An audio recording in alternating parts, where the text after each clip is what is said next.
You've been in this space for 20 years, is that Yep, correct? over 20 years. Before you get into those details, talk a little about your history so our audience can understand you're not just coming into this as a business owner, you're coming in as the doctor who's been treating people for decades. Correct. So briefly, my background is that I'm an Atlanta native, multiple generations, and studied undergraduate to get masters in existential philosophy and creative writing and real liberal arts base. But I have always had the intention of going to medical school to do reconstructive surgery. I just love the anatomy up in the head and neck. My father was a pediatric dentist, so I kind of grew up just really enjoying this anatomy.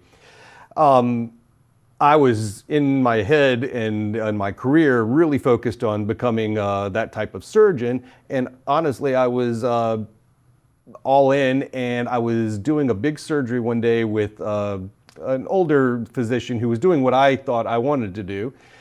And he said to me, he goes, if I could do it all over again, I'd go be a radiation oncologist. He goes, those guys cure the patients, they really incorporate all kinds of technology, biology, and we're just sort of hacking away.